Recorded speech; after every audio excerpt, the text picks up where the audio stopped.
Hello everyone, welcome to my YouTube channel. Today I'm going to start HS second year class with the chapter of Cold War era. So though the chapter is not there in your final examination, but you should know about Cold War. If you don't know about Cold War, then definitely you will be not able to understand the next chapter, which means that is your first chapter of HS second year, end of bipolarity. Okay, so let's start. In introduction part, you can see how the Cold War was and how it was started and how it was ended. Okay, the Cold War is an unfriendly political relationship between the two countries. So between two countries, which means that USA and USSR. You have to remember whenever like we discuss about Cold War. So two superpower, which actually were actually the two name of the two superpower. This name will be always that recognized. Okay, one is USA and another one is USSR. So you can see in first line, it is a war in which arms that forces do not fight. ये एक तरीके का ऐसा war है कि जहाँ पर arms forces जो जैसे कि अस्त्र शस्त्र बोलते हैं हिंदी में, जब तो इस तरीके का आर्म्स फोर्सेस या फिर अस्त्र शस्त्रों को यूज़ नहीं किया जाता था कोल्ड वॉर में. ओके, जैसे कि अगर तुम लोग अगर देखो, जैसे फर्स्ट वर्ल्ड वॉर हुआ था जो कि 1914 में स्टार्ट हुआ था, 1918 में ख़त्म हुआ था. फिर उस तरीके उसके बाद हमारा सेकेंड वर्ल्ड वॉर भी हुआ था जो कि 1939 में स्टार्ट हुआ था और 1945 में ख़त्म हुआ. उसके बाद ही कोल्ड वॉर स्टार्ट हुआ, राइट. तो वो जो पहला दो वॉर था, biggest war in world history, तो उस वॉर में क्या है कि आर्म्स वेपन्स का यूज़ होता था. बट कोल्ड वॉर में ऐसा नहीं. इसमें क्या है, कोई भी आर्म्स फोर्सेस जो है वो यूज़ नहीं होते, या फिर arms forces they do not fight. तो they do not engage themselves in a battle. और ये ऐसा नहीं है कि ये कोई ऐसा वॉर नहीं कि जिस वॉर में क्या होता है कि एक फील्ड में एक बैटल होगा, एक फाइट जैसा होगा. ऐसा भी नहीं था. वो अपने आप को बैटल में भी एंगेज नहीं करते थे कोल्ड वॉर में. तो ये किस तरीके का वॉर है? It is a just situation of A tension. तो यहाँ पर किस तरीके का टेंशन है, जैसे कि दोनों super power which means USA and USSR दोनों अपने आप में ही एक दूसरे के साथ कंपटीशन करना, compete करना. आप जैसे कि टू सुपर पावर अगर एक दूसरे के साथ compete करेगा तो एक टेंशन रहेगा, राइट. जैसे यूएसए, अगर मान लो यूएसए पूरा वर्ल्ड में अगर अपना इन्फ्लुएंस दिखाएगा तो डेफिनेटली यूएसएसआर, तो जो सेकेंड और एक जो पावर है यूएसएसआर, उसको भी एक टेंशन होगा कि ये मेरे से आगे निकल गया, राइट. तो यही एक्चुअली है कि ये जो वॉर है ये एक टेंशन वाला माहौल सिचुएशन है.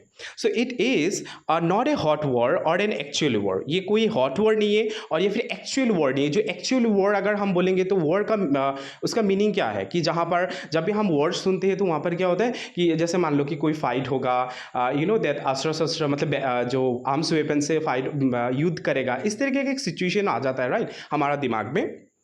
ऐसा हम सोचते.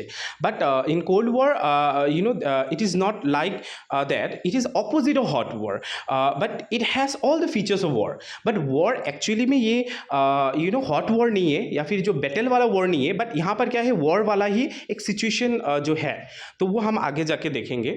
In international relations, cold war means the rivalry that existed between the two super power, okay, the USA and USSR. तो ये एक इंटरनेशनल रिलेशन में कोल्ड वॉर जो है, इसका मतलब ये है कि ये एक राइवलरी था. राइवलरी का मतलब होता है कि दुश्मन, मतलब एक दूसरे का दुश्मन होना. तो किसके बीच में? टू सुपर पावर के बीच में. तो यहाँ पर मैं थोड़ा सा तुम लोग को जो प्रीवियस जो भी है इसका आगे वाला जो हिस्ट्री है वो थोड़ा सा मैं बता देता हूँ. जब सेकेंड वर्ल्ड वॉर जब जो ख़त्म हुआ, मतलब 1945 में, तब क्या हुआ था, पूरा विश्व में दो सुपर पावर एमर्ज हुआ है. One is USA and other one is USSR. तो उन दोनों के बीच में जो राइवलरी था उसको ही कोल्ड वॉर बोला जाता है. Okay, the period of rivalry begin immediately after the end of the cold world war two. World war two के जस्ट खत्म होने के बाद ही ये राइवलरी, जो दो ग्रुप जो वो बना, और वो दोनों के बीच में ही ये राइवलरी ये स्टार्ट हो गया, जैसे यूएसए एंड यूएसएसआर के बीच में.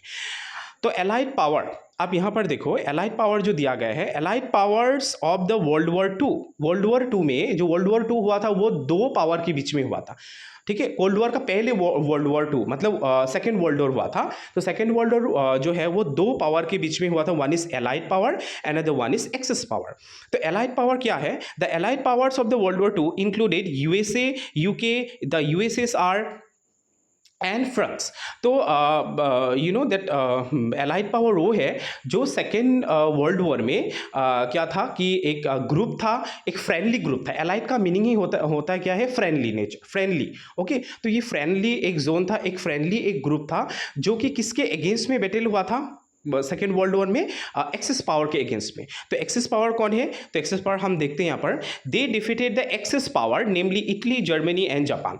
तो एक्सेस एलाइड पावर वो है जिन्होंने सेकेंड वर्ल्ड वॉर में एक्सेस पावर को हरा दिया था, मतलब, ठीक है। तो फिर अल्टीमेटली एलाइड पावर ने किसको हराया है? Axis power. तो एलाइड का पावर के अंदर में कौन कौन था? USA, UK, USSR and France. और एक्सेस पावर के अंदर में कौन कौन था? Italy, Germany and Japan. Okay, this is how Second World War was there, you know, and the war ended, और ये war खत्म कब हुआ था? 1945 में ये खत्म होता है, when USA dropped 2 atomic bomb on the 2 Japan cities of Hiroshima and Nagasaki। तो जापान का दो बड़ा जो सिटी था हिरोशिमा, नागासाकी, जहाँ पर क्या है यूएसए ने एटॉमिक बॉम्ब ड्रॉप किया था, ठीक है। और जिसके कारण ये जो सेकेंड वर्ल्ड वॉर खत्म हुआ।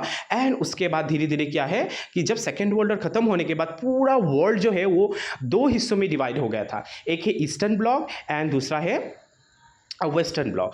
तो ईस्टर्न एंड वेस्टर्न ब्लॉक भी मैं तुम लोगों को बोलूँगा, बट थोड़ा सा और एक बार देख लेते हैं यहाँ पर थोड़ा बॉम्ब के बारे में देख लेते। तो एग्जाम में बॉम्ब के बारे में ज़्यादा नहीं पूछते, but for your better knowledge मैं एक बार बता देता हूँ। जापान का जो दो सिटी था हिरोशिमा, तो हिरोशिमा में कब बॉम्ब ब्लास्ट या फिर बॉम्ब ड्रॉप किया गया था? By the USA, August 6, 1945, and the bomb was code named as Little Boy. और वो जो बॉम्ब का नाम था उसका नाम था लिटिल बॉय था। एंड नागासाकी में जो बॉम्ब ब्लास्ट किया गया था वो अगस्त 9, 1945 में हुआ था। But bomb was code named as a Fat Man, ठीक है। तो ये नाम भी याद रखना। जो हिरोशिमा में जो बॉम्ब ब्लास्ट हुआ था, जो बॉम्ब ड्रॉप किया गया था, the name of the bomb, उसका नाम क्या था? Little Boy. और नागासाकी में जो 9 अगस्त में हुआ था बॉम्ब ब्लास्ट, उस बॉम्ब का नाम था Fat Man. And later Japan surrendered and the world war 2 ended. तो मतलब यहाँ पर इन शॉर्ट में इस चीज़ को समझाया दिया गया है इंट्रोडक्शनरी पार्ट में कि how the cold war was ended. तो cold war was ended, sorry, second world war was ended you know that when USA dropped atomic bomb on Hiroshima's Japan's two biggest city Hiroshima and Nagasaki, and after that Japan जो है, अब Japan के पास कुछ नहीं रहा, right. Japan में bomb drop हो गया था एंड जापान ने अपने आप को सरेंडर कर दिया। किसको सरेंडर कर दिया? आत्मसमर्पण करना, सरेंडर करना मतलब तो यूएसए को। और उसके बाद ही क्या हो गया? पूरा जो बैटल था पूरा वर्ल्ड में, तो ये खत्म हो गया और सेकेंड वर्ल्ड वॉर भी खत्म हो गया। सेकेंड वर्ल्ड वॉर खत्म होने के बाद you can see after the end of the Second World War, I mean World War 2, the two superpowers and the USA and USSR emerged on the stage of world politics।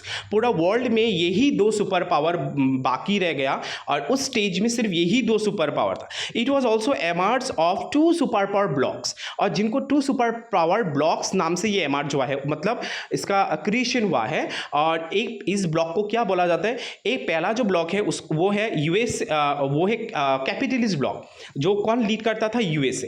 And another bloc is known as you know that communist bloc, जो कि USSR lead करता था।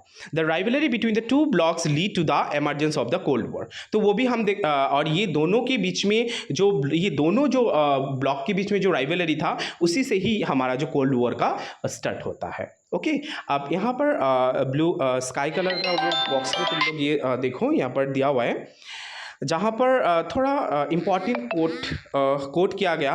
Term cold war was first use by American diplomat Barnard, Burch. Later, this term was popularized by the American communist, Walter Lippmann. तो यहाँ पर ये चीज़ को याद रखना है, ज़्यादा यहाँ पर देखने का ज़रूरत नहीं है क्योंकि ये चैप्टर जीते एग्जाम में नहीं आएगा. सिर्फ समझने के लिए कोल्ड वॉर को पहले किसने first the term cold war first used by home? American diplomat. तो डिप्लोमेट का मतलब कौन होता है? जो एक मेडिटेरिएट होता है, मतलब जो दो गवर्नमेंट दोनों गवर्नमेंट को जो लीड करता है, मतलब तो ये या फिर ये भी बोल सकते हो काइंड ऑफ डिप्लोमेट का मीनिंग है काइंड ऑफ जो